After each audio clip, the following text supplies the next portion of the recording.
Okay, Dan, today is, I don't know, I guess a special day because for the first time in about a week and a half, and I'm not exaggerating, I saw the sun. You saw the sun. I saw Wow. the sun.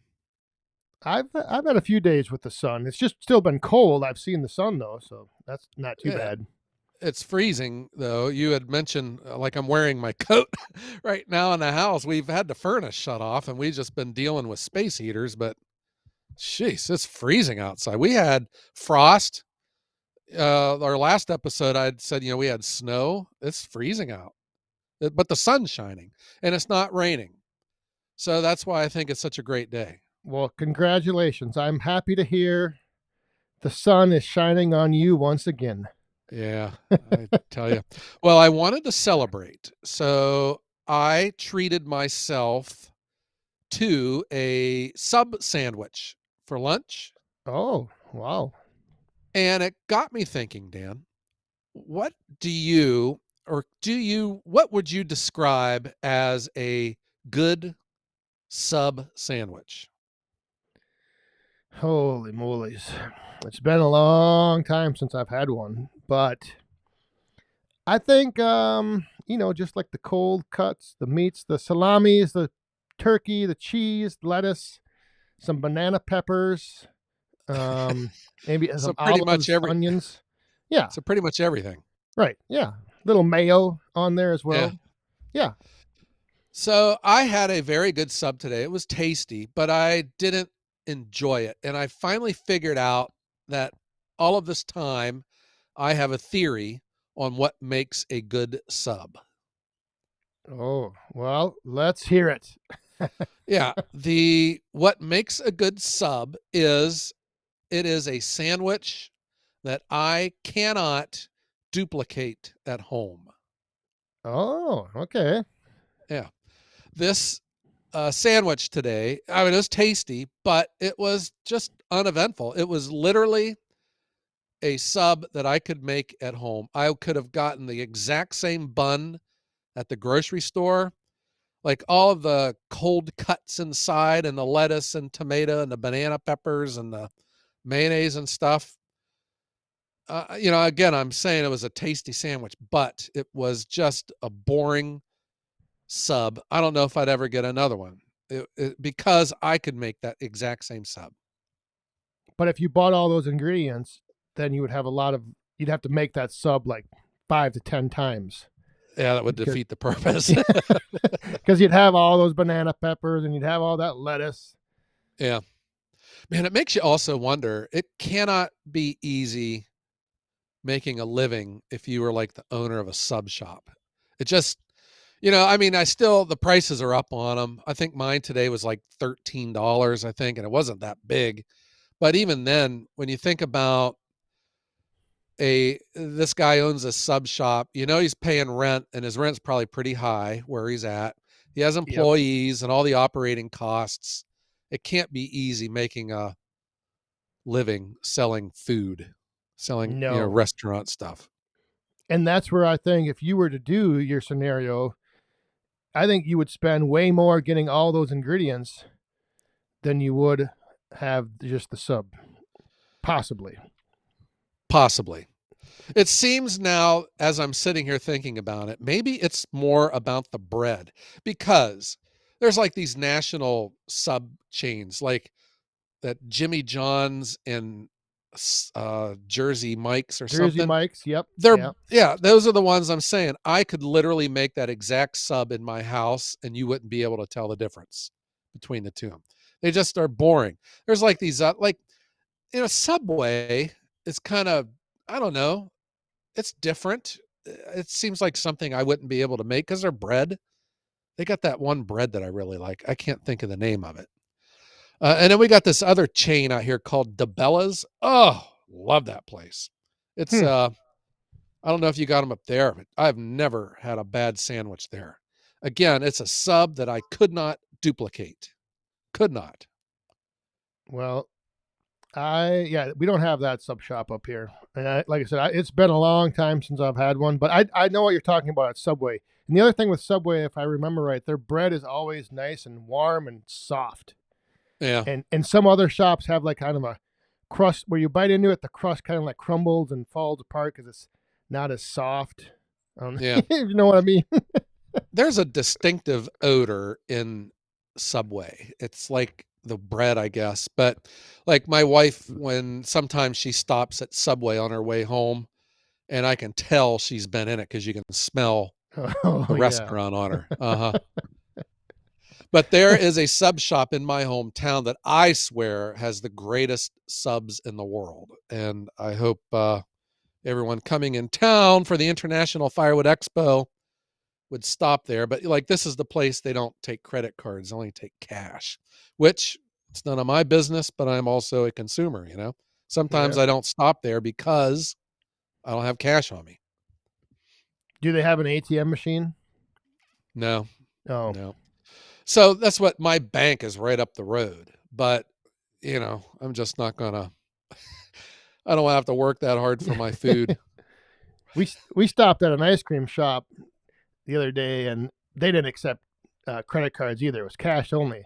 But then they had an ATM machine, like kind of right next to the counter. But I'm like, why wouldn't you put that right by the counter? So if I walk up there, because if I wouldn't have been paying attention, I'm standing in line. By the time I get up there, I would have had to then leave line, go get my cash, and it was a Yeah. long line. So it would have been nice to just have that machine right there. I'm like, all right, you can't take this They'd have hit card. you up with fees too. Yeah. I Oh never yeah. use those things. Never. Yeah. Yeah, boy. Well, that was on my mind about this sub sandwich. It filled me up, but I was just, if I was going to spend all that money on a sandwich, I would want something unique, you know? Something you remember, the Yeah. experience. I was down in the dumps. I tend to eat a lot of food when I'm down in the dumps. I was down in the dumps because I flunked my annual fire inspection with the fire department. Oh, at the woodyard. Yeah. Uh-oh. I'm being over dramatic. It wasn't that bad. You failed. Well, I told him, he looked at my wood yard and he goes, nope, nothing around here will catch on fire. And then he left. I was just going to say, did he realize what was really happening there? Yeah, I This was is like, what the heck? non-flammable firewood. We're under 2 feet of water here. Cut me some slack, you know? Yeah, he wrote me up because my fire extinguisher was expired. It was Uh-oh. yeah, it was too old. How old was it? What was the date? It was 1992. I was like, what the heck? Are you nitpicking me over a couple decades, you know? Whoa. Maybe Wait, but well, you should test it to see if it still works. gosh, that's why I think they put fire extinguishers under glass, because that's like a commitment that it's serious, you know, that you'll break glass to get to it.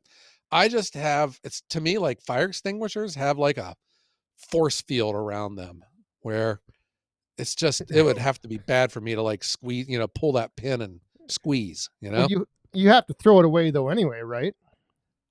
Do I? I don't know. Well, Can I you just can't use keep it. it? Well, I got other ones too. Oh, well, I was I gonna just say, felt yeah, I felt it was prudent. I don't like spending money, but then when you think about it, you know, what can go wrong with running engines and gasoline and a battery and stuff? And and if you had a flammables simple wood.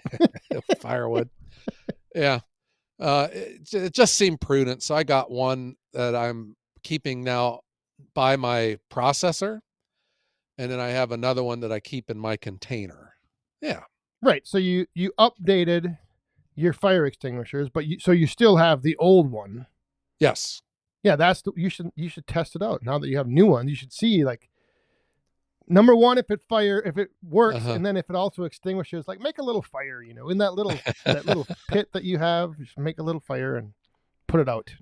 But if you squeeze them though and shoot stuff out of them, aren't they like done forever? Or Well, yeah, but can you like, it's done right now anyway. It's expired. You got to get rid of it. yeah, but is it expired? It's like a can of beans that This is like what we need to find out. when people are remodeling a house from the 1800s and they find like a can of beans inside the wall, you know, and you open it up and yeah, it expired 100 years ago, but they're still good. Aren't Right. fire extinguishers the same way? Well, I don't know. This It's is got a why pressure gauge on it and it says full. this would be something we could test. You could test this It's out and see. it's 24 years old. I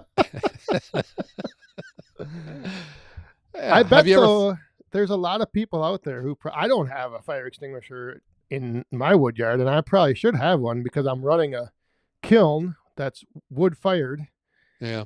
and just like you said, engines and gasoline. And I wonder how many woodhounds out there have a fire extinguisher in their wood yard. Yeah. I bet you it's very low. Yeah, I would Yeah. say so. I have one in my truck. You know, it could be pretty old too. But I just never thought of it. And, you know, that was when I was talking with the guy, I was like, that's really my biggest fear. Okay, I had the flood, which stunk, but that's why people say, you know, I should have a burn barrel and just start burning my scrap. And I just don't like the idea of Oh, fire. yeah. You know, I don't Yeah, you like it. get a windy day and an ember flies over the wrong way, Yeah. you, you could be in trouble, Heck yeah. especially with a 24-year-old extinguisher. Oh boy. Well, Dan, I wanted to talk about today I had a delivery. It was this morning, and I sent you a picture Yes, you from did. this delivery. And I know that this is a podcast and that we don't have video here. Visuals. Yeah. And I thought maybe you could, for our listeners, describe what you saw in this picture that I had texted you this morning. I will do my best, but it took me a little bit to decipher what I was really looking at here. Yeah. But on the one side of the photo, it appears to be the sole of a shoe, My shoe. your shoe, all right? And then on the other side, there's like some greenery, some shrubs, looks like some clover maybe. And then right in the middle, there seems to be a board, a wooden surface, maybe a 2x4. And up through that 2x4 are two long nails sticking straight up. Yeah. And I'm guessing you took the photo to show how close you came to stepping on those nails. Well, yes. However, I did step on Oh, those nails. I stepped on one of them. They're pretty close together. I don't know how I only ran one, but have you ever experienced slow motion, like when you were a kid and you flew over the handlebars of your bicycle? yes. Or if you've fallen Yes. off the roof, you know, and like the ladder falls out from underneath you and like everything just goes into slow motion? And that's what happened to me, Dan. I was just minding my own business, delivering a world-class wood heat solution.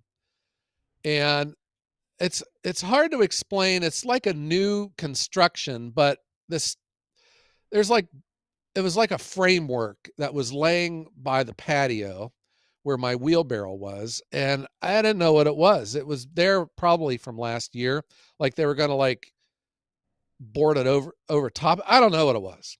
But I was working around it and the grass was kind of high and I stepped on those nails. And the when I stepped on it, that's when everything went into slow motion. Without knowing what in the heck's going on, I knew exactly what was going on. The way Uh, that the noise that the nail made when my shoe kind of drug across it and the springiness when my shoe was on top of it, that's where everything was in slow motion. And I could feel the nail through the sole of my shoe, but it did not go through the inner sole, like the thing you pull out of your shoe after you step in a the water insert. puddle, Yep. you know, and Yep. that thing. And I could feel it it was right on the arch of my right foot.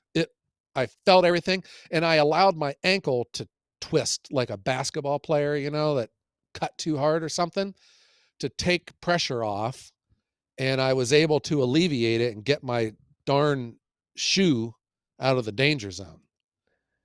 And Oh, it was scary though after it all happened because it was in slow motion. I sat down there and I was like, holy cow, this could have been a disaster. so you didn't have any. You didn't have a puncture wound or anything on your foot. You didn't have any It was blood right loss. there, boy. No, I didn't break any skin, but as I'm sitting here talking to you, I can still feel it.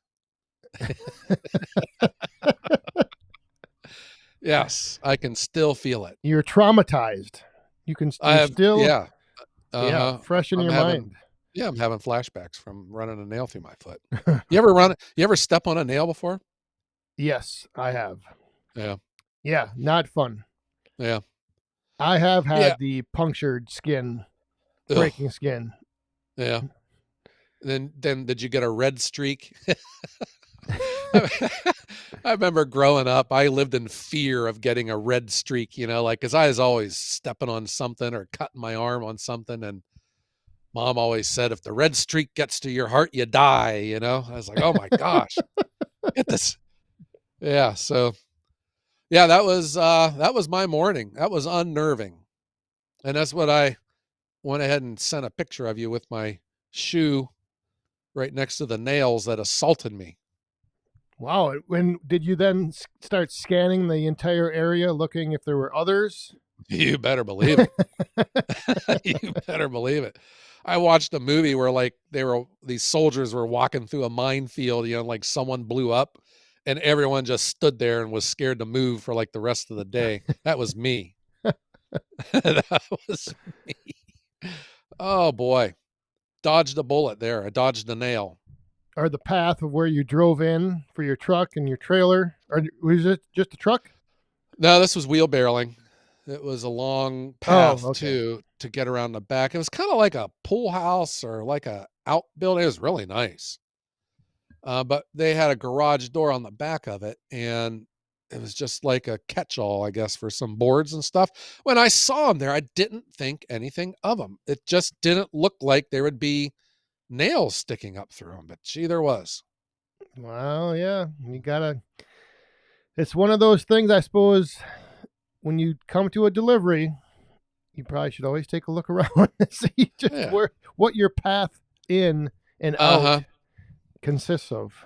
Well, that's where maybe some of the shortcomings, because I wear tennis shoes, but people are, I should be wearing steel shank boots, but I'm not going to wear Wouldn't have boots. mattered. I don't know, maybe not. They were pretty mean looking Well, nails they're though. not steel sole boots. It's steel toed boots. Your toe is Yeah. steel, not the bottom.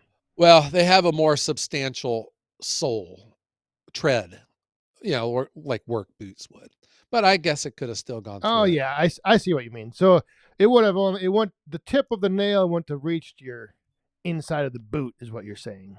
Maybe. I Yeah. think you got to come down on it at the correct angle and all. But these were two nails right next Yeah. to each other, and they And they weren't bent over. They were just like pristine. yes. And They they were weren't the leaning or nothing. those the cork they have like a corkscrew thread on them. Like they're not just smooth Yeah. nails. They're like pallet nails that Yes, once pallet nails. yes, those things are different than normal nails. They have a thread to them that makes them impossible to pull out of wood. I have a feeling I would have gotten this out if it had gone into my Well, foot. yeah, skin and flesh is different than wood. Yeah. Wood is, yeah, they're crazy. Yeah, it made me think about, yeah, there's hazards and everything. It doesn't matter if you work at home as an IT professional. I mean, a lame job like that, there's always risk of something. You could pull a muscle in your elbow or something, from working your mouse all day long. But as a firewood professional, yeah, it makes you wonder. I mean, what could all the pitfalls that are out there? And I was thinking, what if I got hurt on the job? Because this was a job too where the customer wasn't at home. And what if you like fall and break your leg or fall and hit your head? It's just one of the hazards of working by yourself, I suppose. Yeah, I was going to ask what would happen if you, as a real firewood delivery professional, actually did step on those nails, punctured your foot, and you weren't able to walk for a few days. Like Uh-huh. you might have your mobility hindered, or like you said, roll an ankle, hit your head. Yeah. Then what do you That do? is that is some of the fears that when you work by yourself as a sole proprietor too, you know, like your truck breaks down, your day is ruined. Well, try breaking your leg, Yeah. or all of the things that could possibly happen to you. And then in this case, running a nail through your foot. Oh boy. So there were other hazards there though when I was there. So like this isn't just the only hazard I've ever had to deal with. The other one are dogs. I'm serious, and that's what I'm nowhere as active in a neighborhood as like the mailman or the postal carrier. But you hear there's lawsuits out there because they get attacked by dogs and stuff. And so while all this was going on, it was kind of like the houses were close together, and they had like this one house had a fence for a pool, and the other one had like a stockade fence, and you couldn't see what was on the other side of it, but you could hear them. And there were two dogs that I think just had nothing else in this world that mattered to them except eating me. They were the angriest dogs, and they every time I would walk by that fence, I couldn't see them, but they were just crazy barking, Oh, wanting to bite of me. and you were probably having extreme Ch- anxiety. chest pains. Yeah, right arch pain and chest pains. I don't.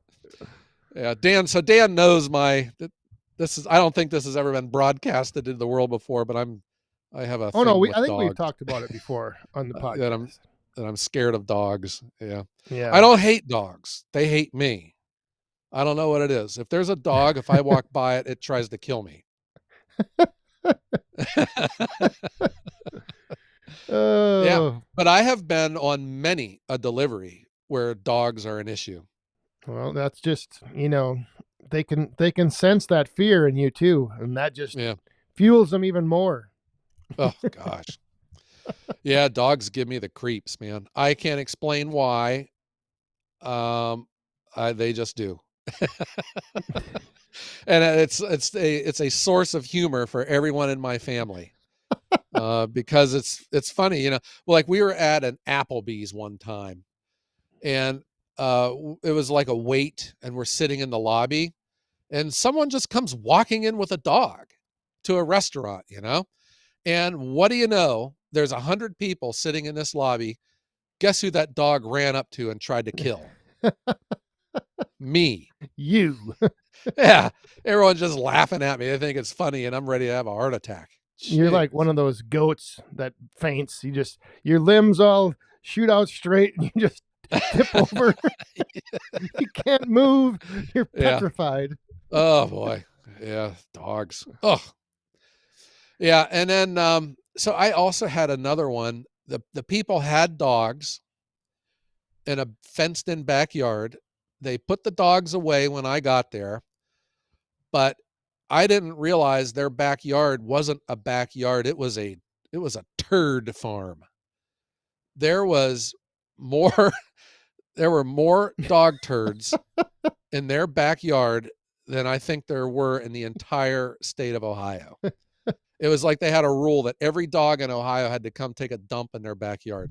And I had stepped in a couple piles before I realized what was going on. Oh, gosh. Oh my gosh. Yeah. And then I had to drive home, and it was so bad that I had stopped on the side of the road and threw both my shoes into the bed of my truck and drove home barefoot. that is another risk with dogs, that you will find the landmines that they leave laying Oh, around everywhere. oh boy. Yeah. There was one time, I didn't realize this, but I had started an international incident because the guy told me where to wheelbarrow the wood. that my right foot was walking on the neighbor's side of the line. Oh boy. Yeah. And he got very upset about that, which I don't understand with people in their yards and how territorial they are. Yeah, that was weird.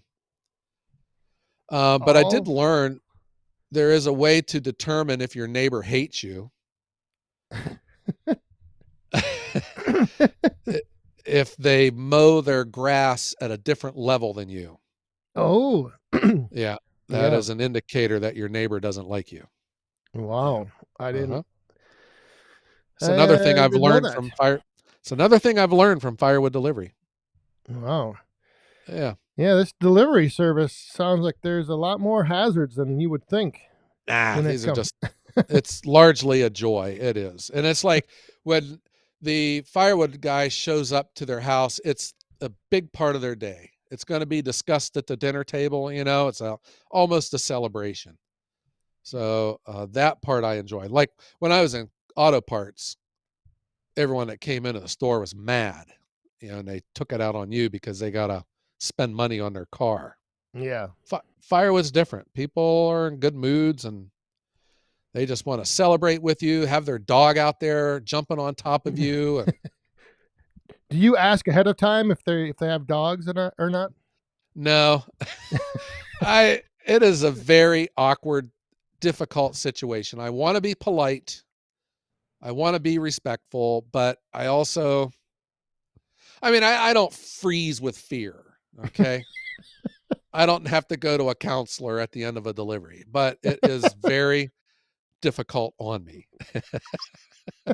And I think some dog people I think they notice right away, like someone's uneasy, because I've been places before. I don't know. I don't advertise it. I think they can just smell the fear coming off of me and they just immediately remove their dog, which is Yeah. always appreciated. Yep. Yeah. Yeah, Oh, it's a wow. it's a funny situation. That's how I am. Like with our dogs, if I don't let our dogs run up and jump on people or near people. And some people want that to happen. And then I've seen people there like they don't care what their dog does or what it's doing. They pay no attention to it. And it's like you have an animal to be responsible for. Like get Yeah. control of it. I have dealt with people where the dog is jumping all over me and they are laughing and they think Yeah. it's great. And it's like, no, this is the opposite. It is not great. Well, that would be me now knowing what I know. Like if I Uh-huh. ever bring my dog down to Ohio, Oh my that'll gosh. be me. Uh-huh. I've already told Dan I will get up to his place one day, but we need to have an agreement. I I will secretly slip a piece of beef jerky in your pocket and let the dogs out. Yeah. Oh wow. Yeah, so how do we get on dogs? From the neighbor where I almost Well, we ran are a the Woodhounds. I yeah, mean, we are the limping woodhounds. We run nails through our feet and we get eaten by dogs as we roll around in their poop. Gosh. oh my, Yeah. Yeah. good times. And Yeah, yeah, it was.